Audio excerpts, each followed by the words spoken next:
ভাই দে আমারে দে দে নাইলে আব্বাতে কয়ে দেব আনছি না তোর টেলা তুই কিনা খা দে দে ভাই আমি তো ছোট ভাই দে ভাই একটু দিতাম আরে চল কেরস খেলতাছস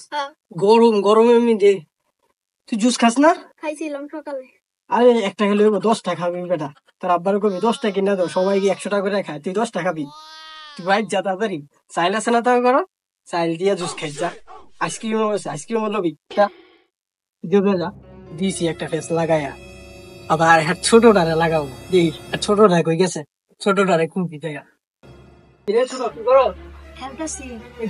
গরম লাগে না ভালো লাগে তাহলে জুস খাবি না আইসক্রিম খাবি না সকালবেলা একটা খাইছি আরে বেটা 100 টাকা খাবি তোর ভাই খাইতেছে তুই বলিস তাড়াতাড়ি যাবে না তোর ভাই খাই লাইতেছে চাল দিয়ে ঘরের চাইল মুল যা আছে সব দিয়ে খাবি কি করবি তুই চাল দিয়া তাই দিয়ে আইসক্রিম খাবো চাল দিয়ে আইসক্রিম খাবি তুই কি আমার জ্বালা শেষ করে লাইতাছস তোর ভাই জ্বালাইতেছে তুই আমার জ্বালাইতেছস দাও কিরে আনসাস কি জানলি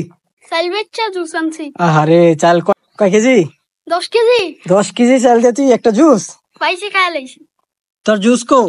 আমার জুস নাই তুই চিপস খাইতেছস আরে গরমের মধ্যে চিপস খায় চাইল দিয়ে আনছি ও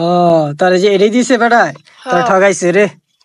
গরম বাচ্চাদের ধোঁকা দেওয়া ছিল এক সময়ের সেরা বিনোদন